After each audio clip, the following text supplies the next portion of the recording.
be so well placed here. Third place currently, only behind CE. And keep in mind, the fact that CE just played 1-1 against the Hots Ladies gives BTG plenty of chances to catch up again. With a 2-0 over SoA, they're going to get close to 1 point again, securing themselves almost, or reclaiming almost, the tied second place. Now, score-wise, actually respectable for SoA. Keep in mind, they lost almost every single match in Phase 1, and for them to have almost caught up completely is definitely a sign of them improving so much over time.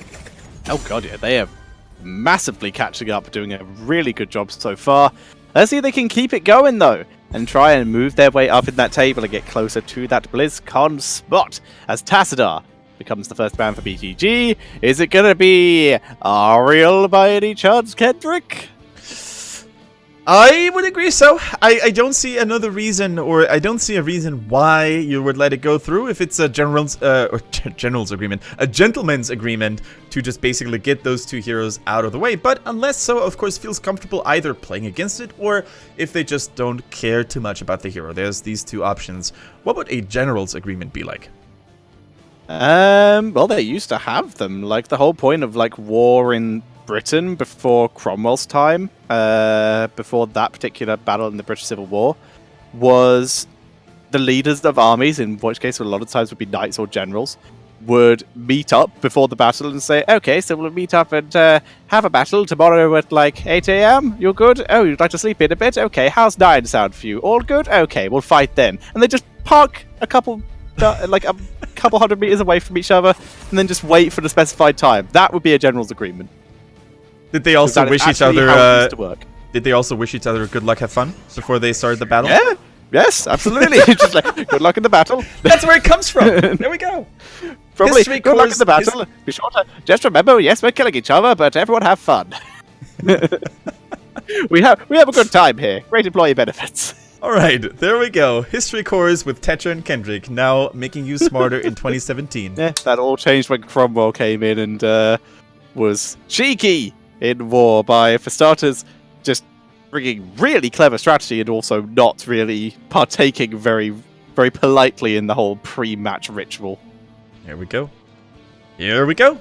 So let's see what SoA is going to bring to the table here. We did see, indeed, an Ariel ban again, and a Dehaka for the very first time, I think, today, as that first pick material that he was normally sitting at. Especially in the Sky Temple, though, I think the ability to basically occupy a temple only to arrive at the nick of time on the complete opposite side of the map to help your team out is just really, really important and good. Now, someone else who can arrive on an opposite temple, ETC, getting picked up here. I like it. ETC is sort of being used as the counter global to Dehaka many times, especially if you have another dedicated main tank in your team. If ETC is the only frontliner, then going for a stage dive is a little bit of a risk that your team normally shouldn't undertake, because if the enemy team catches you guys off guard, there won't be a frontliner to really disengage or to really peel for the backline, and as such, if the stage dive then arrives too late or if is mislocated, you're probably going to lose the team fight. Or, you know, there's a Brightwing on the other team, which has consistently been the pain in ETC's side for the last couple days. For now, though, no Brightwing yet. We see the Lunara and the Rhaegar coming in, with Uther already on the side of SoA. Would not be surprised to see them getting forced into a second support, because, as we've seen repeatedly, Lunara wins a lot against Uther. That's absolutely true. It still amazes me, and it's still beyond me almost, that we still see this duel between Uther and Lunara consistently. The fact that no team really seems to be ready or willing to break out of this downward spiral for Uther is like amazing. Like, no Malfurions being taken ever, Morales very, very rarely, Brightwing being shown here every now and then, but I don't know, man. It's just crazy. It is crazy indeed. Like, considering the amount of double support that they play, it's not the worst. It's okay. And with that, I just personally don't think that the priority of Uther justifies it. Exactly. I definitely agree with you. I think China, in that regard, in terms of how flexible they are when it comes to adjusting supports, or maybe even just switching it up between double support and single support, is just very, very behind when it comes to being compared to other regions. And that might hurt them. That might really hurt them. If the global meta has transcended above the double support and has found really good countermeasures to it, then I think Chinese teams that are not really there yet and still rely on double support might suffer quite heavily. I like the word suffer. That was a good one. Personally, I believe there's 2 correct bans here for BTG. Malthael, because scary, and also healing reduction. There he goes.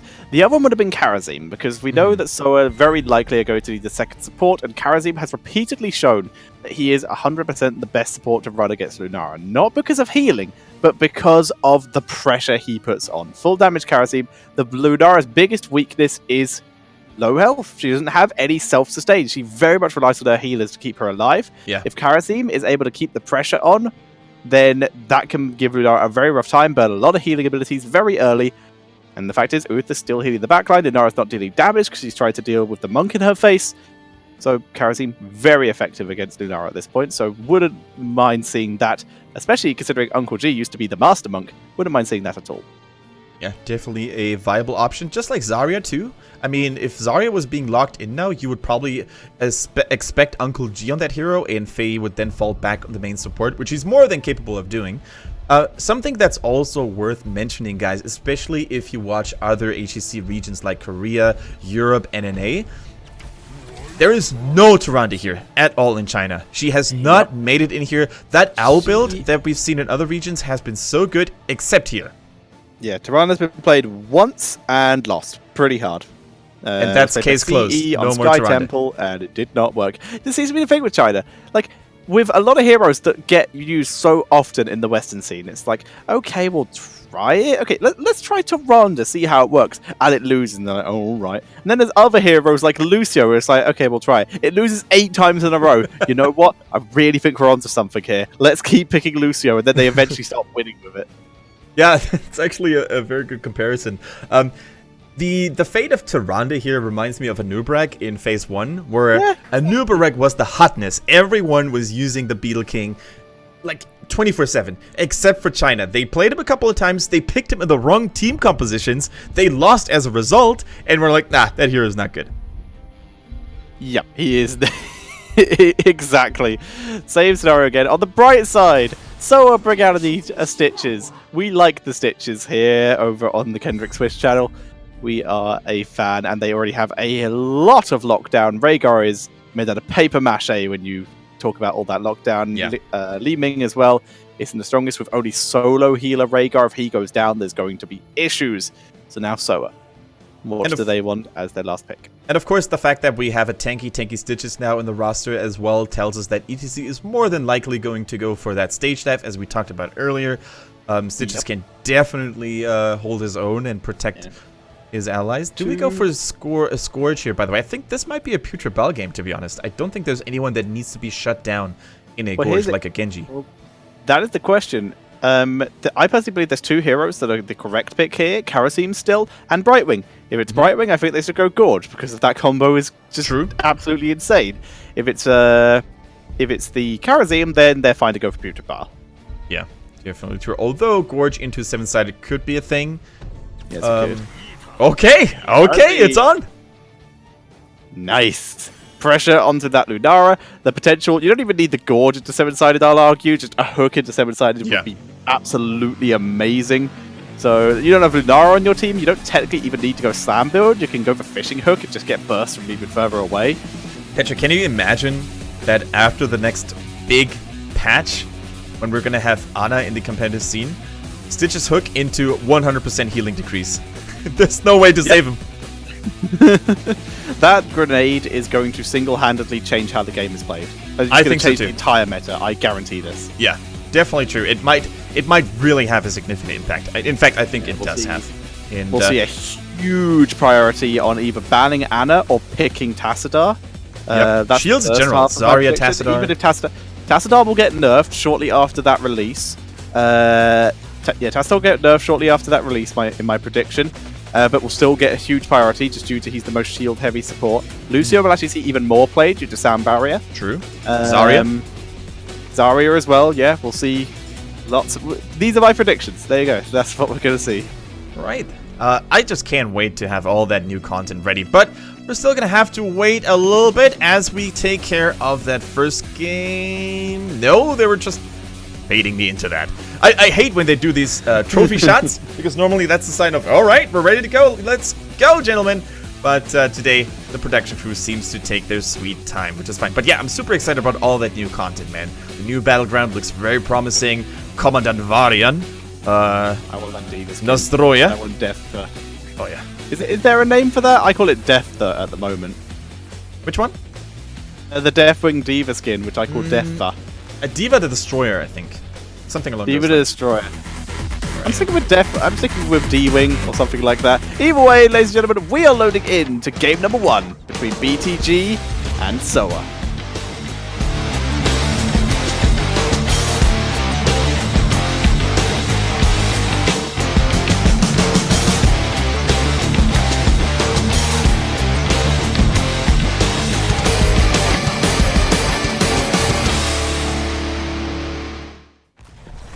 Alright, ladies and gentlemen, spawning on the left-hand side, it is start over again with Faye on ETC, Uncle G on Uther, TY on Karazib, Spark BZ on Stitches, and Molly is on the Valor. And their opponents here, wearing the red trunks, it is Beyond the Game with A on Li Ming, 619 plays that Murden, CJZ on the Dahaka, MJ on Rhaegar, and ST is going to bring the pain of nature with Lunara. Already a From couple the of chat, Destroyer. That's an amazing one. Thank you. Back on topic, sorry. There we go. D-Wing, Destroyer, those are all fantastic. Keep it up, guys. There's a couple of level 1 talents that I want to talk about here, especially on the side of Beyond the Game. We see the Third Wind coming in from Murden and the Power Hungry for Li Ming. Not the most standard choices. Yeah, well, Li Ming, it kind of is.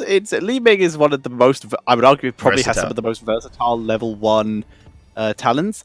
Well, on the odd occasion, see, Power Hungry is probably the most common, other than maybe Force Armor, but the ability power is mostly from Valor here, and I don't think Force Armor is going to get a huge amount of value due to how difficult it might be for Valor to end up stacking. But it could have protected her from Hook Burst, so there's the argument on that one. Aether Walker, brilliant on maps if you want to be rotating very quickly, so you can still get value out of that. Stitches may die here. Good Devour, gets some health back, pulls all the way back, but finally goes down. Nice. The other talents, what is the mana regen at half one? I can't remember. Yeah, that one is Astral Projection. It's so like rarely picked. Astral Projection sounds good. Yeah, that rings a bell. That's only really Battlefield. That's the joy of that one, because Power Hungry only get value if you win. So yeah, she has great value on all of her level 1s.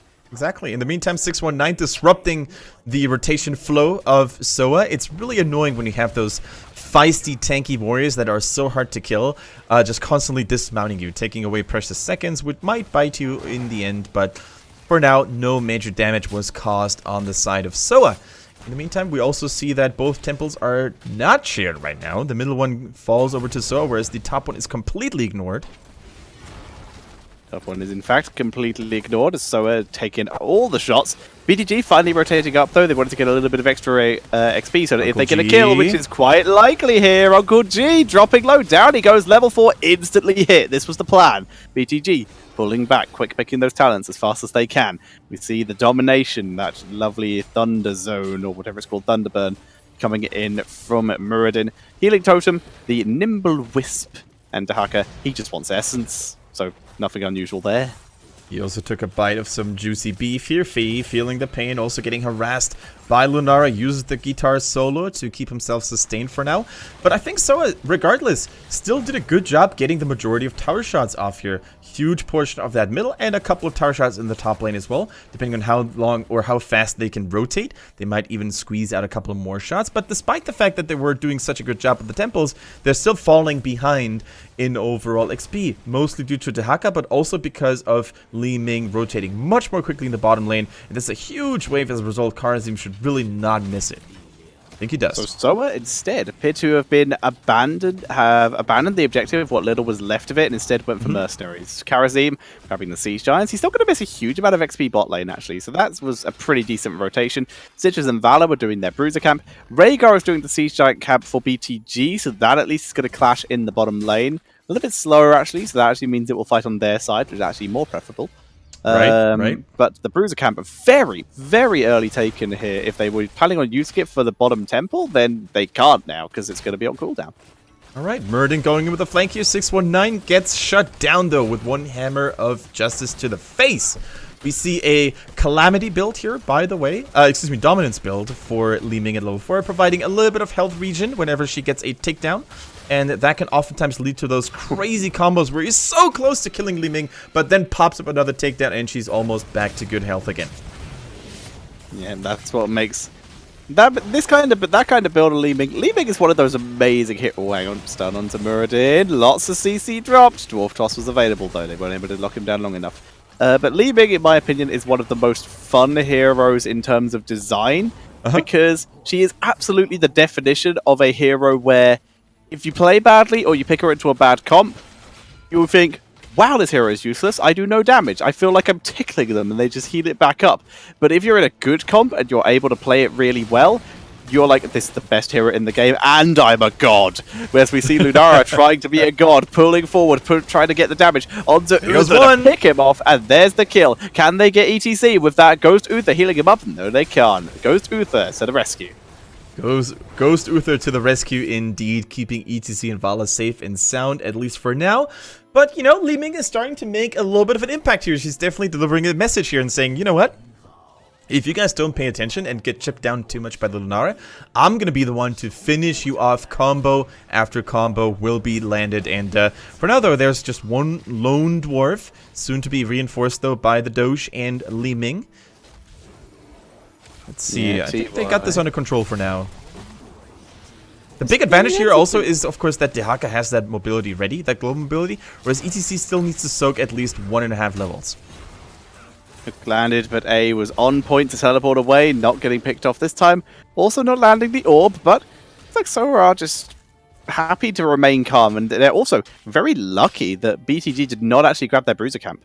They didn't even kill it, they just decided not to do it, because otherwise the whole fact that SoA were hanging around in that bot lane could have very heavily been used against them. Definitely true, but what they did make sure of was the fact that Dehaka kept on soaking. They really didn't abandon anything. Oh my goodness, what? STY? You were safe already, and you used the Leaping Strike back in? Oh. Leaping Strike, very effectively used the isolation, not even getting close to killing off TY there. But what we saw there was exactly what we expected. Lunara getting countered by Karazim, but it's not the kind of hero you'd expect. Wow. Get wrecked, Dehaka. The Stitches, again, shown to be one of the most effective heroes for the Chinese playstyle. But we saw again, Lunara getting pressured by a very mobile hero who also helps heal her damage and deals really good burst damage to her. This is definitely one of her biggest weaknesses. Exactly, and the statement here by SoA is very obvious. It's all about locking people down and killing them as fast as possible. No Divine Palm, no Divine Shield, no room for protection. They're all about aggression. They're all about invading. Go hard or go home. Can they even do it to Muradin? No, Hammer of Justice does not land. Muradin leaping to freedom. Leaping to freedom. Spark BZ. Trying to take down Spark BZ here. Divine Storm is good. Li Ming getting removed. Seven-sided, landing several shots onto two heroes. Muradin somehow getting chased down, still able to escape away from the death machine that is Karazim, who focuses down ZZH instead. Hook misses. ETC doesn't. Another kill going down. And that's going to be a 3-for-1. Valor was taken out by BTG, but SoA devastating that fight. And now they need to be careful, though. Now they need to be careful. All their mana bars were completely exhausted. And in those situations, a Lunara that continues to spread out the poison on many AoE targets is going to bring you down. So I like the call. I like that they retreated. They dealt more damage than they actually intended to, I feel, because that just escalated really, really quickly. And all of a sudden, SoA came back from a 1-level deficit into a tied matchup. Thanks to outstanding focus targeting, and beautiful stun synergy. So that Divine Storm single-handedly dismantling the Li Ming there. That basically won the team fight right at the get-go. Yes, it did. So, rotating around the map, looking for an opportunity to try and get another pick, because that's what they're doing. Seven-sided's already back. stage dives available. Hook misses, then another 16 seconds to wait for that. Divine Storm is now available as well. Everything they need, all their burst is available. Just need to wait another like 2 seconds remaining for Hook to come back up. Rhaegar would be the perfect target here, or just blind Hook to the bush. Now they know there was someone in there. Be very patient, wait for them to go back into it. Leave me in though. Bigger tease. She's poking it just like, yeah, am I in this bush now? No, I'm not. Very nicely done by A there with the bait. And we do see the rest of SoA being forced to retreat as they're taking a lot of damage from Lunara.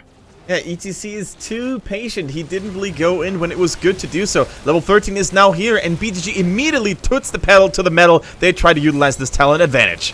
Stage dive! HGC! Cleanse on 619! Lets him get out through the power slide. He's able to stay alive. Lunara leaping strike over. Faye with a beautiful stage dive gets absolutely outplayed. And ETC falls along with Uncle G. Oh, there were many things that didn't work out as planned for SoA here. First of all, they took the fight with one talent down. Never a good idea. Secondly, they had that stage dive a little bit too deep in my opinion. And thirdly, that Rain of Vengeance could have saved a couple of dudes, maybe even turned the fight around, but it was completely missed and no enemy member was hit by it. So Molly needs to work a little bit more on those. But either way, it was a close fight. Unfortunately, it was too decisive and BTG didn't take enough damage in the process, so they were in good shape and they went for the boss immediately. And that is going to cause enough distraction to also keep control of that middle temple.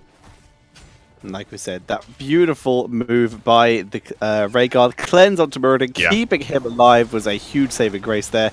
Oh, not again. Uncle G taken out, found out a position as BTG are able to raid SoA's jungle with that boss. Now they're going to have a set of siege giants to come with this as well, as the boss is already quite low, so it's not going to get a huge amount. Scouting laser coming out from A. Yeah, Ace is showing off here. He's like, I can use that. I can look cool. And only 20-25 seconds on the cooldown. No biggie. ZJZ. Oh, he interrupts Faye, actually, buying a couple of seconds here, being an annoyance. Yeah, stage time's available, so this isn't the worst thing for Faye. He can retreat if he does. They're going for him, though. Much. Yeah, it's going to be 2v1. Muradin's on the way, about to make a 3v1. Stage dive now. Stage dive, power slide, and stage dive. Easy peasy. Wow. He gets out. It almost worked though. That isolation slowed ETC enough to actually take more damage from the unfair advantage as well, which is a level 13 talent for Lunara. And Muradin was almost there to interrupt him from casting the stage dive, but as it is, good escape, but also a little bit of an investment for resources here. 50 more seconds until stage dive is ready again. We're seeing 619 chilling in the bush. Waiting for an opportunity, see if anyone gets out of position. SoA are playing very safe at this point, though. They're on their own side of the map. ETC's the furthest one out because he's the safest. Even without stage dive, he's still ridiculously safe with all his face melt talent. Alright, however, the clock is ticking here. BTG is getting closer and closer to that 16. Yet another ambush on Faye. He's getting bullied here, and this time there's no stage dive to save him. He gets taken out, and this is quite the good position now. 2 temples just spawning in the nick of time. They might even take down those towers just for good measure. Remember when I said ETC was probably the safest one? Yeah, not if 5 heroes rotate to kill you. No one's safe for that. Even if he had stage dive, there was too much CC. Very unlikely he would have got out. Very good kill coming in from BTG. So they will have ETC available about the same time as the temple spawned, actually. So this isn't the worst thing. Thanks to stage dive, he can just rejoin straight away. But they're not grouped up is the issue. They need to group up and actually make the most of that global, but instead they're grabbing a bruiser camp just because they're this was likely because they are behind a talent and there's no minions pushed up far enough for them to actually soak it. Exactly, unfortunately no lane being pushed in heavily enough, and Karazim uses 7-sided, but I think he's a goner. See you later. He goes stage dive though, and Lunara went too deep for that kill, chasing the dashing Karazim. Here comes Dahaka though, and that's going to put Molly in danger. Uther blocks the isolation, so Molly can keep dropping the damage here. ETC will drop. SmartBZ interrupting the laser at least a little bit, but unfortunately that is going to result in his death. Uncle G is also likely going to dive. Dahaka can land one more drag. He's just healing Molly, getting Molly out. Molly, go on without me, but there's the stun from Muradin, and all Uncle G can do is watch as his friend goes and die, apparently, from the reset leaving from Calamity over the wall.